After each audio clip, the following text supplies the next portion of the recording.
दोबारा फिर चल गई शब्द दोबारा फिर महीना तक, ताकि उस चीज का निचोड़ इनके अंदर बैठ जाए। मकान बनाना गिराना ये कोई इनका खेल नहीं था, वो तो पढ़ाई थी उनकी, खेल भी समझ लो, बाकी उनकी पढ़ाई थी। सन 1952 की बात है, सच्चे सौदे के साथ बाढ़ था, एक बाढ़ में फौज आगे रुकी हुई थी, आज पड़ोस सारे, तो वो रोजाना कभी ना कभी दर्शन करने के लिए आते थे। एक दिन मुसाना जी को अफसर कहने लगा कि जी आप मकान बना देते हो, गिरा देते हो, इतना पैसा खराब कर लेते हो, ये क्यों करते हो आप? मुसाना जी बोले तुम जो ये चांदमारी करके क्यों करते हो? कि जी हम तो इसलिए करते हैं कि निशाना साधते हैं हम, जिस दिन लड़ाई लगे ताकि दुश्मन हमारा निशाना खाली ना जाए, दुश्मन के साथ लड़ाई हो तो हमारा निशाना खाली ना जाए, हम इसलिए चांदमारी करते हैं। मुसाना जी कहने लगे हम भी यही इनको सिखाते हैं, एक दिन काल दुश्मन तुम्हारे पर आएगा, ये शरीर जब तुम छोड़ोगे तुम्हारे को दुख होगा, फिर हम इनके हाथों से ये मकान बनवाते हैं, इनके हाथों से गिराते हैं और उनको ये शिक्षा देते हैं, ये मकान तो क्या तुम्हारा ये मकान भी नहीं रहेगा, इसमें क्या ध्यान डालो, हम इनको ये निशाना सिखाते हैं।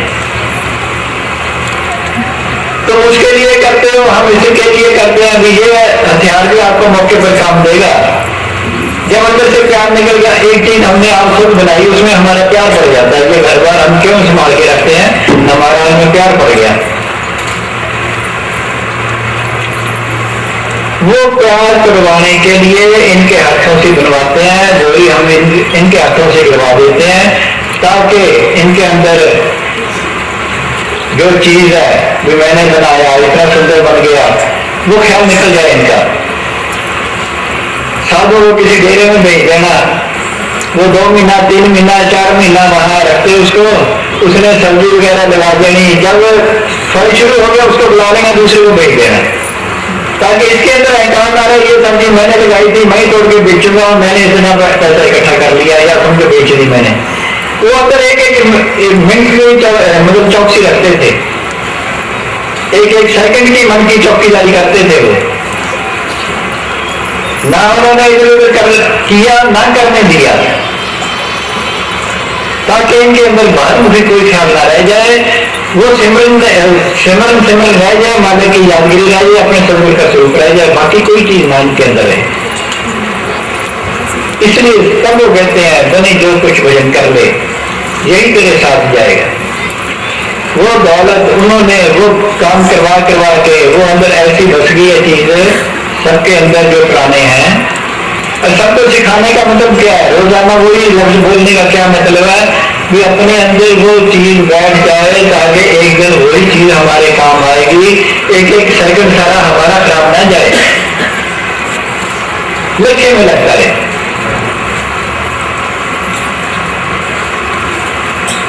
लक्ष्य में सारी घड़ी, बाकी बाद में बात होती है कभी है। कबीर संगत साहब की साहिब आवे याद, कबीर संगत साध की साहिब आवे याद, लक्ष्य में साही घड़ी बाकी बात दिया।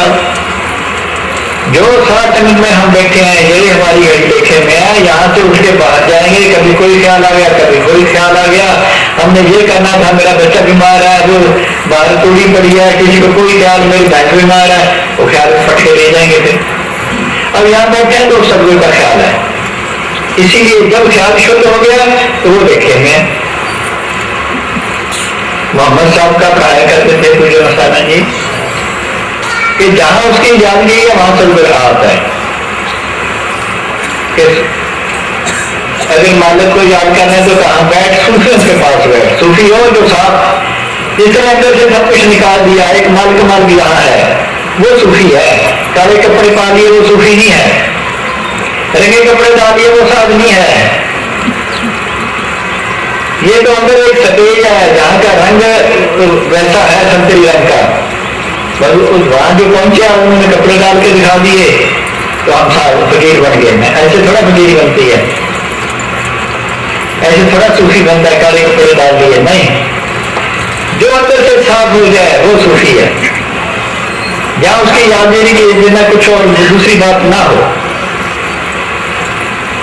तो फकीर लोग चाहे वो कोई भी है, गृहस्थी हुए हैं, सब गृहस्थ में रह के उन्होंने अपने दसमाओं की कह लो हक हलाल की कमाई करके उसमें से खा के गुजारा करके अपना राम नाम जपा, अपना पेट भी पाला, आगे साथ संत का पेट भी पाला, उसमें से ही उसी में सब लोग बरकत डाल देता है।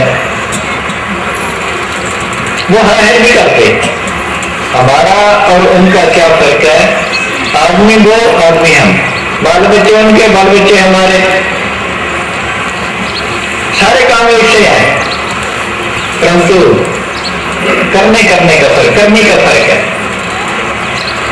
वो हक हलाल की कमाई करते हैं, हम नंबर 2 की कमाई करते हैं, ढूंढते हैं कैसे हमारे पास पैसा है, देखते रहते हैं। वो सोचते हैं माल का एक पैसा बहुत है, परंतु हक का, और उसी में से अपना पेट पालना, उसी बरकत में से साथ उनको खिलाना। और कभी भी देखो बड़े बड़े भंडारे कर दिए, पैसा कोई पास नहीं था, फिर भी पता नहीं कहां से सदगुरु ने आगे उनकी पूरी की, बरकत होती है। ये तो बहुत बड़ी बात है फकीरों की। तो एक बादशाह था, महमूद, क्या नाम था उसका, महमूद कुछ था, नहीं एक और था। वो कभी बाहर की चीज नहीं खाता था। फकीरों की किताबें पढ़ के, फकीरों की सोच करके उसके अंदर एक ऐसी चीज बैठ गई, उसने कभी पराया माल नहीं खाया, खजाने में से कभी नहीं खाया। हालांकि बादशाह था,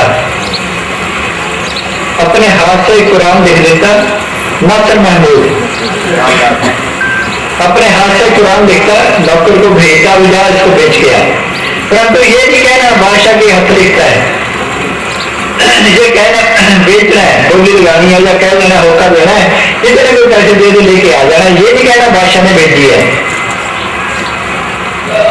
वहां दे गला खींचा जाता है, उच्ची बोलना करना पड़ा,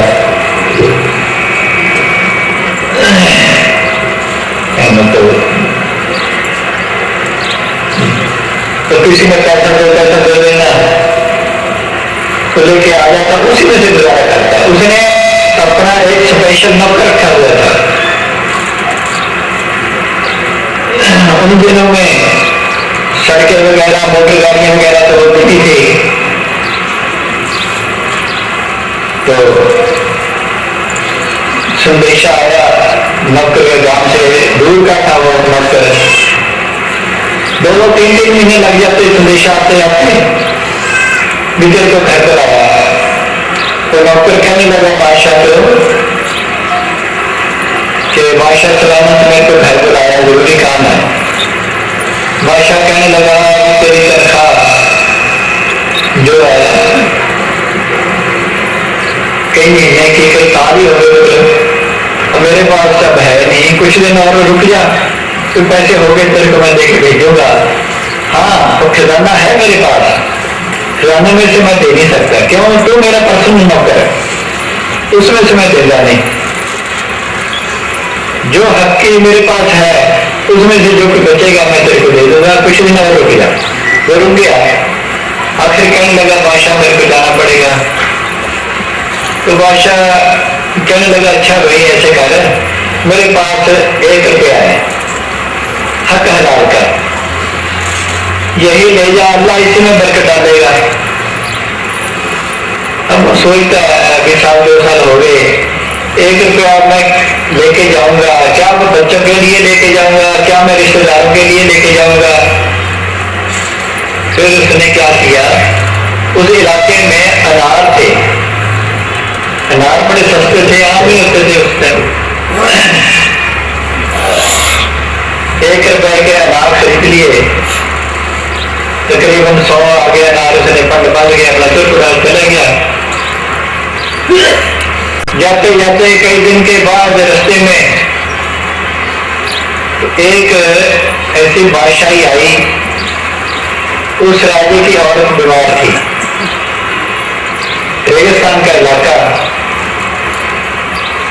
तो वहां उसने क्या देखा, ढंडोरा दे रहे हैं, ढोल पीट रहे हैं ढंडोरा कि बादशाह की औरत बीमार है, अनार मंगाए हैं, एक एक अनार का बादशाह 100 रुपया देगा अगर कोई लाके दे। उसने ढंडोरा सुना, उसने कहा मेरे पास तो पान है, दरबार में जाके पान रख दी उसने। तो बादशाह ने वो गिन के उसको 100 के हिसाब से रुपये अदा कर दिए। तो साथ अपने सिपाही भेजे, घुड़सवार भेजे भी जाओ इसको इसके गांव पहुंचा के आओ, रास्ते में कोई लूट भी ना ले इसको। तो फिर उसको बात याद आई, बादशाह ने नासिर महमूद ने कहा था भी यह हक हलाल की कमाई का 1 रुपया है, मेरे पास यही है, अब अल्लाह इसमें बरकत डालेगा। अब वो 10,000 बन गया, देखो एक का कम से कम 10,000 रुपया उन दिन में बन गया। तो बहुत पुरानी बात आई है। तो जब एक बाहर मुखी इंसान बादशाह होकर हक हलाल की कमाई की इतनी बरकत उसने दिखाई, अपने हाय हाय हाय हाय क्यों सारा दिन करते हैं? अगर हम अपनी नीत से चले, चाल चलन हमारा सही हो, तो क्या कसूर कसर है कि वो पीछे हट जाए?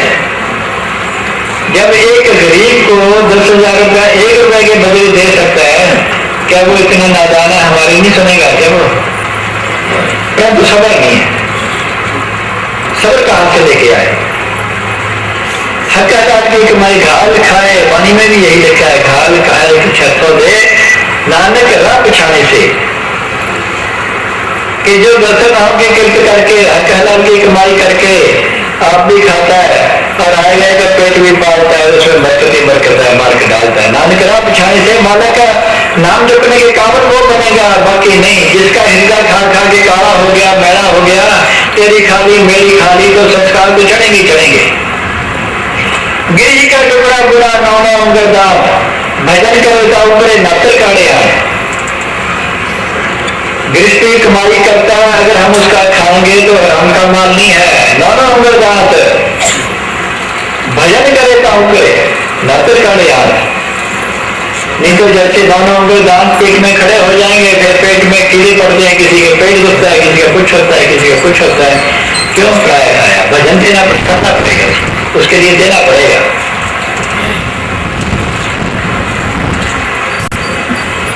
एक दफा पहली बात तो पूजे मसाना जी किसी को इधर उधर की चीज सालों पर नहीं देते थे। अगर कभी अपनी दया मेर से देते थे तो बहुत खास जो सत्संगी होता था उसके घर का दाना पानी अपने हाथ से देते थे। कभी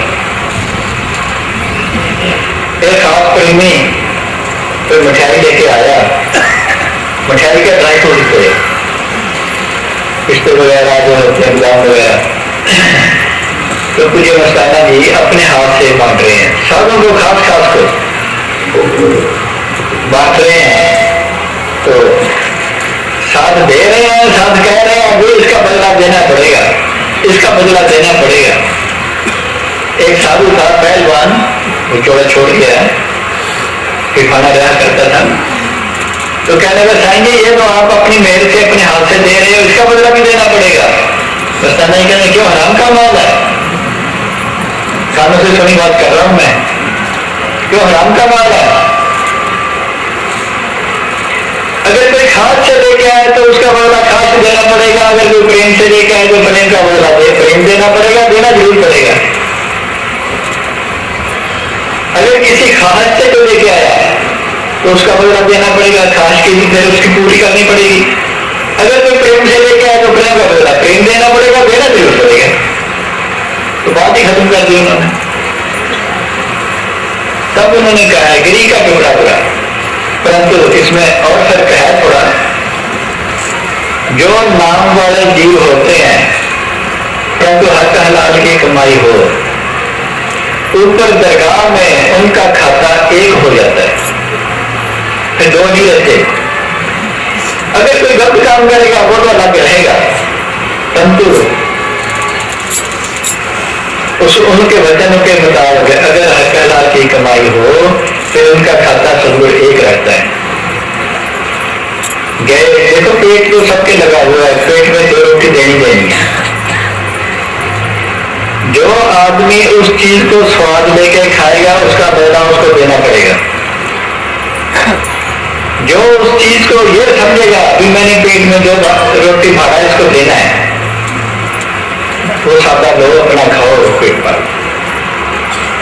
एक मुझे मस्ताना जी खुद बताया करते थे कि किसी प्रेमी ने हमारे को मजबूर किया भी हमारे खाना जरूर खाना है। तो पहले तो किसी का मंजूर नहीं किया करते थे, उन्होंने उस दिन हाँ कर दी कि चलो बहुत मजबूर करने लगे। कई दफा उसने कहा तो उन्होंने हाँ कर दी। मस्ताना जी गए तो उसने ना मेज लगा रखी है, कुर्सियां डाल रखी हैं, तो उस पर कई किस्म के खाने बना के रखा गया। मस्ताना जी पहले तो चारों तरफ फिरे उसके, देख के भी इसमें क्या है, इसमें क्या है, इसमें क्या है, इसमें क्या है, देख के कहने लगा तो ऐसे ऐसे खाने बनाए हैं और ये मस्तानी को खिलाएगा। बिल्कुल जो उन्होंने कहा था वही बात कह रहा हूँ। बेशक किसी को अच्छी ना लगे वो अलग चीज है, कई किस्म के आदमी हैं। कहने लगे भी ये खाने तो मस्तानी को खिला के रात को मेरी माँ भेजेगा तो बहन भेजेगा मस्तानी के पास भी ये सब लोग खाना है क्या, छोड़ के चले गए। पुराना प्रेमी था जिसके हमेशा जाते थे, उसके घर गए, रात का टाइम हो चुका था काफी, तो उसके घर में गए जब तो कहने लगे कोई टुकड़ा पड़ा है। उस टाइम सारे बच्चे बच्चे खा के आराम में होने वाले थे, तो छापे में इतना टोटा पड़ा था रोटी का बचा हुआ, वो उठाया, खाया, पानी पी के अपना भजन पे बैठ ख्याल में बैठ गया अपना। फकीरों का ये हाल है, जैसा सादा वो खाया उन्होंने, सादा खाया, सादा खाना सिखाया ना उन्होंने स्वाद लिए। कोई प्रेमी आए तो मस्तानी कहने इनके लिए भी खाना लेके आओ। डेरे में बनाते नहीं थे उस टाइम, महमदपुर की बात है ये, उस टाइम डेरे में बनाते नहीं थे। एक प्रेमी को भेजा जाओ इनके लिए फुल्का लेके आओ, 2 रोटी लेके आओ इनके लिए। तो 5-4 रोटी ले आया, 2 फुल्के दे दिए उनको सबको, 1 रोटी बच गई। 1 रोटी बच गई जब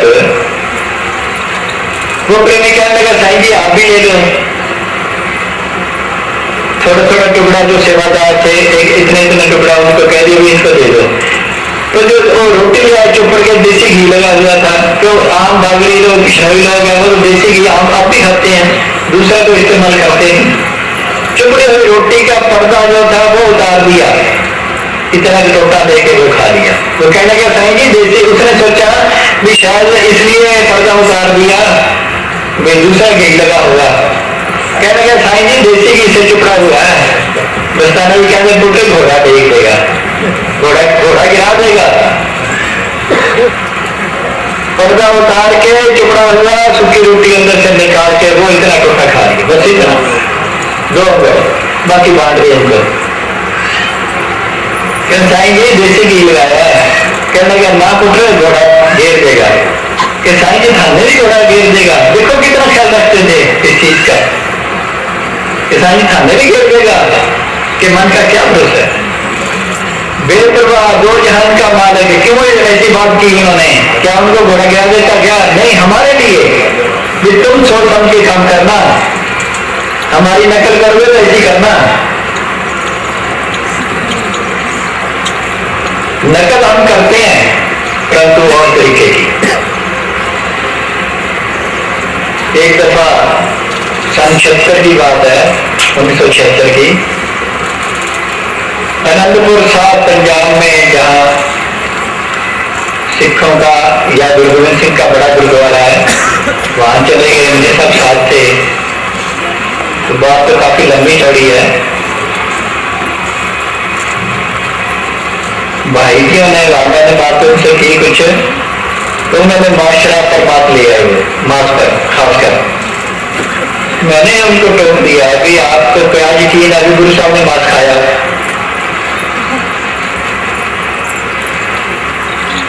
कहने लगे मार्शल से इसलिए खाया। क्यों? उसको मार्शल गिनते हो या सतगुरु गिनते हो उसको? वो तो कभी करावत हारे, जो मर्जी कर दे। मार्शल तो 2 पाई का आदमी होता है, वो तो खुद खुदा सतगुरु था। भाई जी क्यों अपने मतलब के लिए करते हो? तुमने खाना खाओ, उनका नाम क्यों बदनाम करते हो? वही बात करते करते कुछ दिनों के बाद मैं यहाँ कहा वाली स्टेशन पर बैठा था। यहाँ एक नहीं वो गुरजंट बैठा ना, देखूंगा कोई नहीं गुरजंट इतनी बैठा ना, देखूंगा कि नहीं गए। तो उसके साथ मेरी बातचीत होने लग गई। तो कहना कि गुरु साहब ने बात खाया, वो पिछली कहानी मैंने उसको सुनाई सारी। मैंने उसको कहा चलो कोई बात नहीं साहब आप रीस करो बेशक उनकी, परंतु उन्होंने तो अपने 4 शहजादे मार दिए, माता पिता को मार दिया, खत्म कर दिया। तो उसके नाम पर एक उंगली कटा के दिखा दो, रीस करनी तो ये करो। बच्चे तो जब तुम मार नहीं सकते, उसके नाम पर एक उंगली कटा के दिखा दो। चुप कर, फिर नहीं बोल दिया। रीस करनी, खाने की रीस करनी है क्या? रीस करो तो वो करो। तो इसलिए हमारे को क्या सिखाया संतों ने, जिनके साथ हम रहे हैं, वो तो पुरानी बातें हैं, हम मौजूदा सब कुछ देख चुके हैं। हमारे को क्या सिखाया? अगर उस हिसाब से चलेंगे तो कभी वो अपने पुट्ठी पर मसाने का, अगर से पुट्ठी पर हाथ रखेगा वो हमेशा उसका हाथ हमारे ऊपर है, कभी पीछे नहीं हटेगा।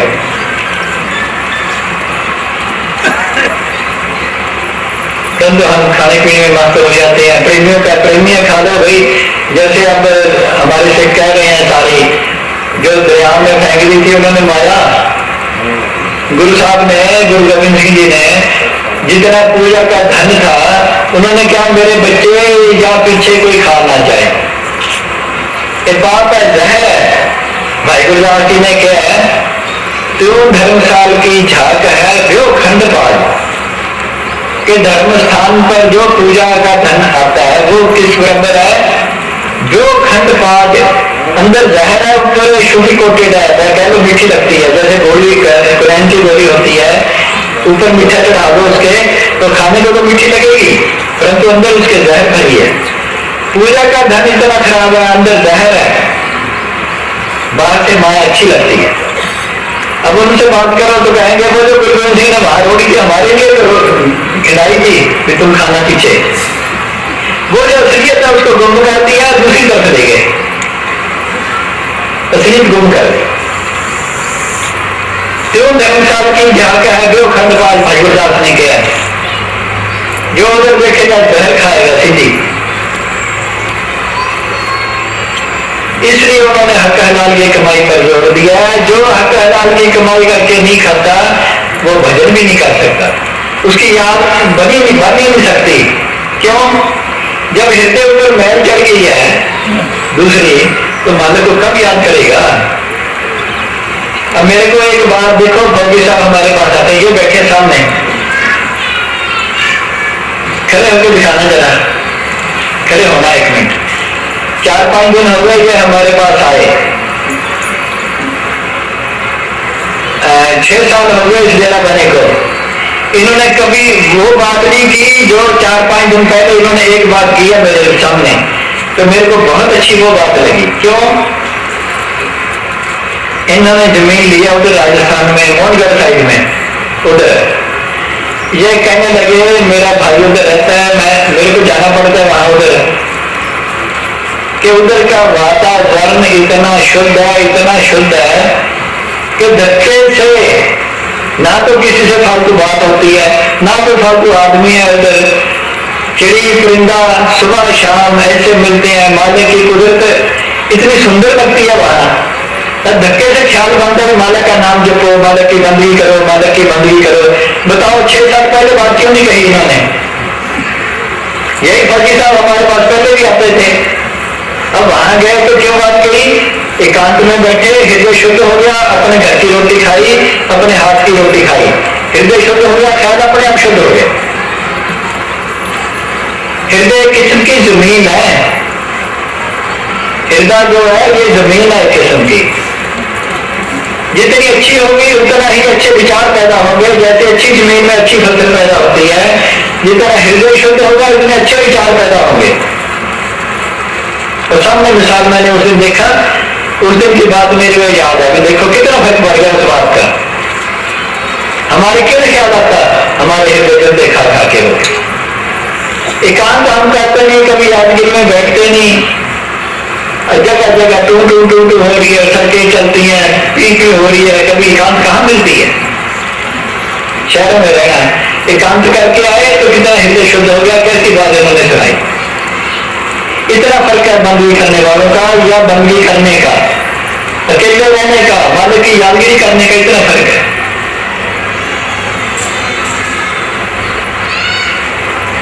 हाँ, तभी वो कहते हैं मैंने जो कुछ भजन कर ले यही तेरे काम आएगा।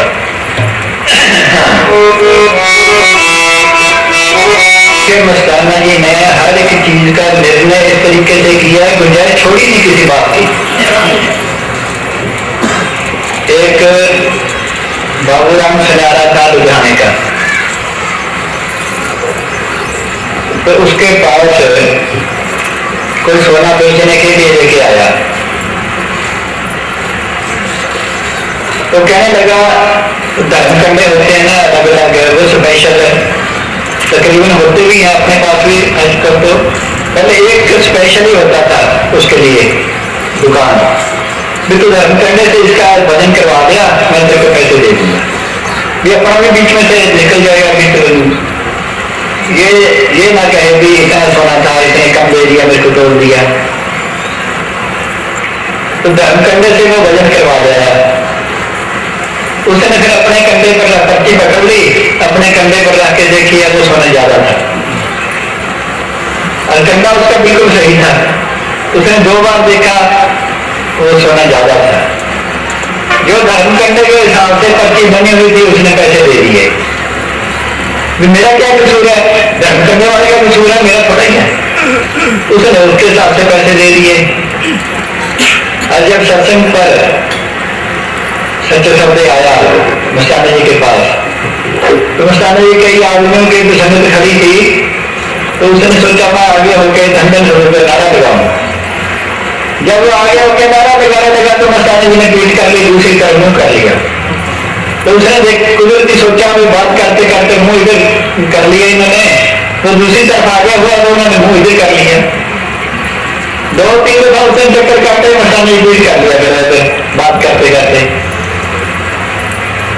वो पाप जो अंदर था उसके अंदर खड़ा हो गया, तेरा कोई कसूर है।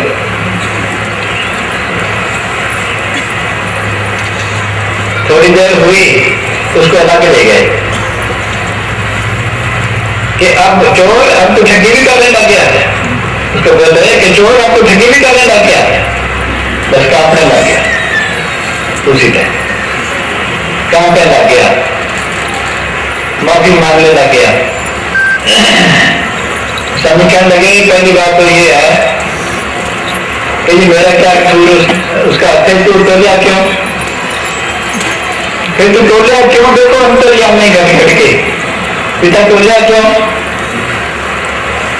अब वो दोबारा कब करेगा ऐसी बात है, यहां तक भी रोकते थे। हालांकि कसूर करने वाले कर गया, जितना उसने तोड़ दिए उसने पैसे दे दिए, फिर भी इसको पता चल गया ज्यादा है, तू पैसे थोड़े क्यों दिए, तू कह भी तेरे गलत है, दोबारा करा के आ, दोबारा करा के आ, मेरा करना ये चाहता है, उसका करना गलत क्यों चाहता है, दोबारा देख के आ। उसको जाहिर करना था ये बात, छुपा के कर रखी। तो इतनी तक में सुनिए रोकते हैं कि ये काम भी नहीं करना, बाकी तो गलत काम क्यों करने देंगे। दूसरा, हमारे पर कोई बीमारी शुमारी इधर उधर की चीजें आती हैं, हम सारा दिन रोते हैं, मेरे आगे उसके आगे फरियाद करते हैं। हमारा दिन पकड़ा गया तो जेल में है, ये है। पहले ये सोचो मैं हमारे को जो चीजें बताई हैं हम उस लाइन पर सही हैं।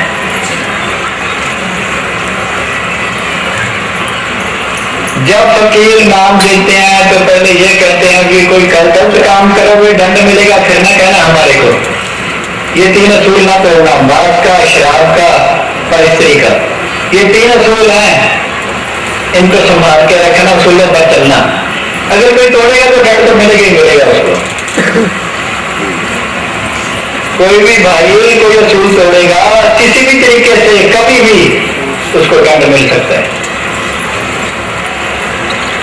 हाँ, अंदर वो बैठा है सच्चे दिल से तौबा कर ले भी आगे से मैं ये काम नहीं करूंगा, सही लाइन पर आ जाए, फिर वो बच्चन हाँ अंदर बैठा है, वो बख्श भी देगा, परंतु आप साफ हो जाते हो।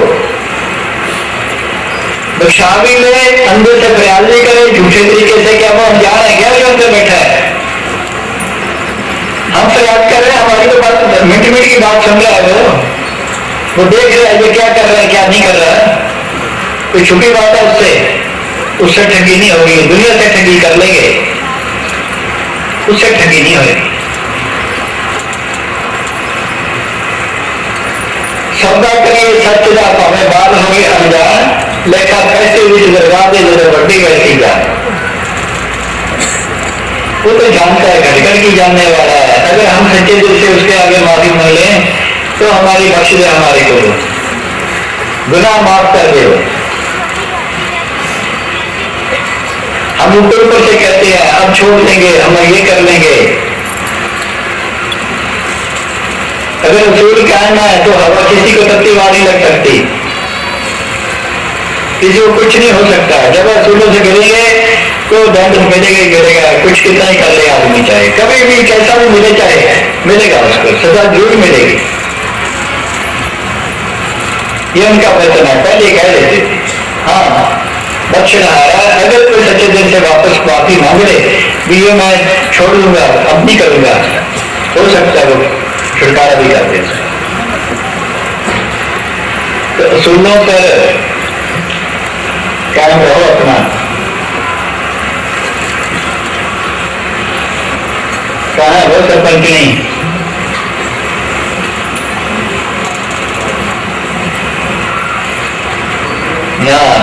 ध्यान रखो इस बात का, कह दे उसको देख लेगा, बाकी तेरी मर्जी है। असूल तोड़ेगा तो सजा कोई बात नहीं लगे, चाहे सच्चा हो फिर भी सजा तो मिलती है। असूलों पर कायम हो जाए। अच्छा हाँ, पूरा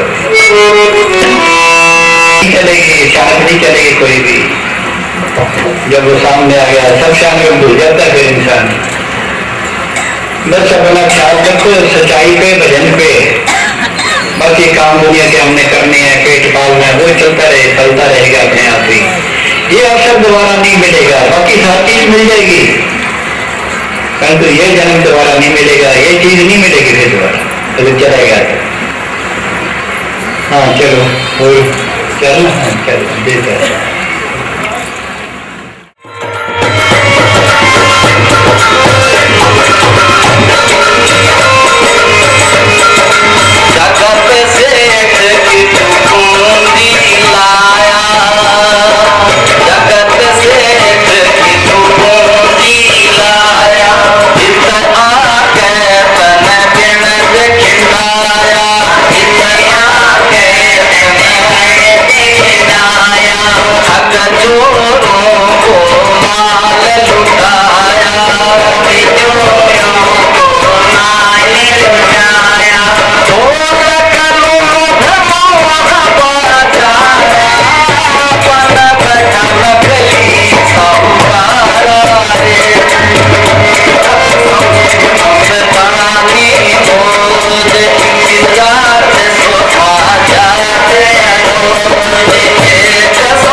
कहनी सामने मुसलमान खा के लड़ते थे, ये ऐसे बिना खाए कैसे लड़ सकते थे।